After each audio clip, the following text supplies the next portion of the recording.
எல்லாருக்கும் நமஸ்காரம்.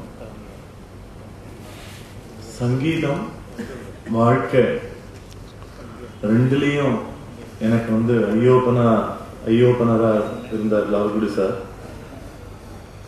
ரெண்டுத்துலயும் நல்லது கெட்டது சொல்லி கொடுத்து எந்த விதமான எதிர்பார்ப்பும் இல்லாம சொல்லி கொடுத்தார். என்கிட்ட 25 வருஷமா நான் அவருக்கு எதுவுமே பே பண்ணது கிடையாது. 25 வருஷமா தினம் வகுப்பு இருக்கும். கிளாஸ்க்கு நேரம் பார்க்க மாட்டார்.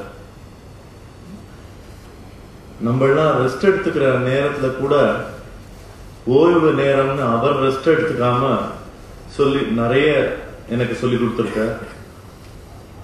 அவர் பல வர்ணங்கள், தில்லானாக்கள், கீர்த்தனங்கள், ஜெய ஜெய தேவி நாட்டிய இசை நாடகம், பாஞ்சாலி சபதம், பஞ்சலிங்கேஸ்வரம், பல கீர்த்தனங்களுக்கு இசை மட்டு அமைக்கும் போது, கம்போஸ் செய்யும் போது அவர் பக்கத்துல என்ன வச்சிருந்திருக்கார். எந்த கீர்த்தனை கேட்டாலும் இதை கத்துக்கொள்ளோ சார் அப்படின்னு கேட்டாலும் உடனே நோட் எடுத்துக்கோ, நான் பாடுறேன், நீ எழுதிக்கோ அப்படின்னு சொல்லுவார். எல்லாத்தையும் மெமரியில இருந்து சொல்லுவார். எதையும் ரெஃபர் பண்ண மாட்டார். நம்மளோட கச்சேரிக்கு எப்படி லிஸ்ட் போட்டுக்கணும், என்ன ஐட்டம் போடணும்னு அவரே போட்டு கொடுத்து வழி காமிச்சிருக்கார். என்னோட பல ரெக்கார்டிங்ஸ்க்கு சாங் லிஸ்ட் எப்படி இருக்கணும்னு எழுதி கொடுத்திருக்கார். அடுத்தது எங்க பாடுற, யார் பக்கவாத்தியம்னு கேட்டுட்டே இருப்பார். கச்சேரி முடிஞ்ச அப்புறம் கூட்டம் எப்படின்னு கேட்பார். என்னுடைய 2 US டூரும் சார் எனக்காக சொல்லிதான் நடந்தது. அவருடைய organiser friends, Rasika friends, relatives எல்லாத்தையும் எனக்காக நிறைய சிபாரிசு பண்ணி எனக்கு வாய்ப்பு வாங்கி கொடுத்திருக்கார். ஆல் இண்டியா ரேடியோல எனக்கு A கிரேட் வரத்துக்கு கொஞ்சம் தாமதம் ஆன போது அவரே டைரக்டர் ஜெனரல் AARக்கு லெட்டர் எழுதினார். என்ன வீண வாசிப்புலையும் என்கரேஜ் பண்ணி சொல்லி கொடுத்து கச்சேரிகள் நிறைய வாசிக்கிறது, என்னோட தங்க பவித்ரா மகேஷ் அவளோட சேர்ந்து வாசிக்கிறதுக்கு இங்க கிருஷ்ணார சபையிலையும் ஏற்பாடு பண்ணியிருக்கார். என்னையும் நிறைய கம்போஸ் செய்ய சொல்லி உற்சாகப்படுத்துவார். நான் டியூன் பண்ண சில பாடல்கள், பல்லவிகள், கோர்வைகளை கேட்டு சந்தோஷப்பட்டு திருத்தி கொடுத்திருக்கார். அவரோட குடும்பத்துல என்னோட குடும்பத்தையும் சேர்த்துட்டு இருக்கார். சார் மாமி 2 பேரும் என்ன மகனை போல நினைச்சுட்டு இருக்கா. என்னோட குழந்தைகளை நிறைய ஆசீர்வாதம் பண்ணியிருக்கார். வாழ்க்கையில எனக்கு பெரிய இன்ஸ்பிரேஷனா இருக்கார் சார். எப்பவுமே சங்கீதத்தையும் சத் விஷயங்களை பத்தியும் மட்டும்தான் நினைப்பார், பேசுவார், செய்வார். கிளாசிக்கல் மியூசிக்கோட பெரிய ரசிகர் சார் அப்படின்னு சொல்லி நான்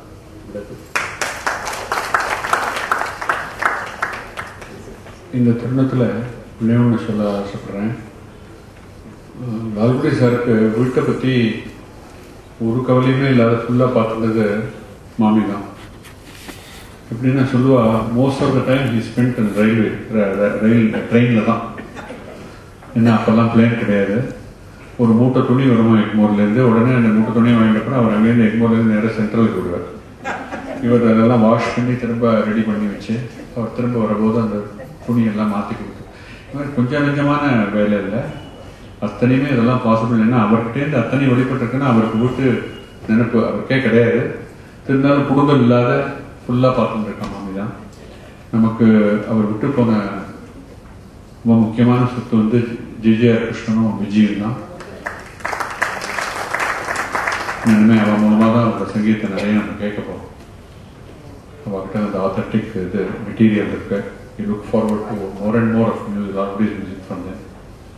நிச்சயமா விஜய் ஃபீல் பண்ண மாதிரி அவரோட 2 பேரோட மனசுலையும் லால்குடி உட்கார்ந்து அவர் என்னெல்லாம் பண்ணணும்னு நினைச்சாரோ அதெல்லாம் அவன் மூலமா பண்ணி நமக்கெல்லாம் கொடுக்கணும்னு நான் கடவுளை வேண்டிக்கிறேன்.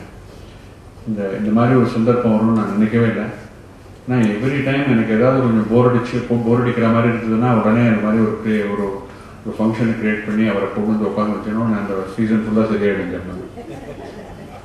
இனிமேல் அவர் இல்லை நமக்கு அந்த மாதிரி பார்க்கறதுக்கு ஒன்றுமே இல்லை. ஒரு சின்ன விசாகா ஹரி இங்கே கச்சேரி டிசம்பரில் போட்டபோது ஒரு சின்ன லெட்டர் தான் எழுதினார். அதை வந்து திருத்தத்துக்கு தூக்கு போட்ட ஒரு 1 hour அது 2-3 பேஜில் எழுதி இந்த வார்த்தையை மாற்றி அந்த வார்த்தையை மாற்றி.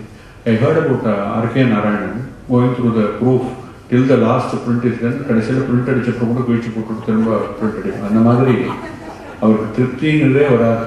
கடைசி மட்டும் அதை எவ்வளோ அழகாக எழுதணுமோ அது பர்ஃபெக்ட். கடைசியில் படிக்கிறது பார்த்தோன்னா இதுக்கு மேலே அதை ஒன்றும் இம்ப்ரூவ் பண்ண முடியாது. அந்த மாதிரி தான் எழுது. எல்லாத்துலேயுமே அப்படி தான் பர்ஃபெக்ஷனிஸ்ட். இந்த மாதிரி ஒரு பெரிய வித்வானோட நம்மளாம் சேர்ந்து அந்த டைட்டில் எனக்கு நான் ரொம்ப பெரிய கூப்பிட்டு வச்சுருக்கேன். எங்கள் அப்பா எகிராமனோட பெஸ்ட் ஃப்ரெண்ட் அவர். இவ்வளோ வருஷ காலமாக எத்தனையோ விதமாக அவர்கிட்ட இன்ட்ராக்ட் பண்ணி அவர் ரொம்ப குழந்த மாதிரி எங்கள் அப்பா சொன்னத உடனே கேட்கவும் கொடுத்துடுவார். அது என்னன்னு தெரியாது, என்ன ரிலேஷன்ஷிப்போட இம்பேக்டே எனக்கு தெரியாது. ஒருத்தர் அப்படி ஒரு ஃப்ரெண்ட்ஷிப். எனக்கு அதே மாதிரி ஜிஜி கிருஷ்ணகிட்டையும் அவர்கிட்டயே நான் அப்படி தான் இருப்பேன். சில சமயம் யாரும் பேசாததான் நான் அவர்கிட்ட பேசியிருக்கேன் ரொம்ப ஃப்ரீயாக. அவர் என்னை ஒன்றுமே அஃப்ராண்டாக எடுத்துட்டதே இல்லை. Use to be very free and talk to him as a friend many times. அப்படியே சிரிச்சுட்டே கேட்டுப்பார் எல்லாத்தையும். நான் நிறைய கேட்டிருக்கேன். நீங்கள் எப்படி ஒரு ஒரு ஒரு ஒருத்தர் பப்பா நினச்சிக்கிட்டு இவருக்கு எப்படி சார் நீங்கள் பொறுத்து வாசிச்சது அப்படின்னு கேட்டிருக்கேன் அப்படின்பார். I felt so. எல்லாத்தையுமே ஃப்ரீயாக கேட்டாலும் பதில் சொல்லுவார். சிலதெல்லாம் நாசுக்காக வந்து சொல்ல மாட்டார். நாசுக்குங்கிறது அவர்கிட்ட கற்றுக்கணும். ஸோ இந்த மாதிரி ஒரு இன்னைக்கு மீட் பண்ணியிருந்து நீங்கள்லாம் வந்து லால்குடியை பற்றி நம்ம நினச்சது. இனிமேல் வருங்காலத்தில் Lalgudi music forum should do something about to remember his music all the time every month. அதுக்கு ஆர்டிஸ்ட் சார் ஏதாவது பண்ணுவார்னு நினைக்கிறேன். Because we should continue to have his ரெவர்பரேட்டிங் everywhere, not only in கிருஷ்ணகான Sabha, everywhere. Thank you all. Thank you very much.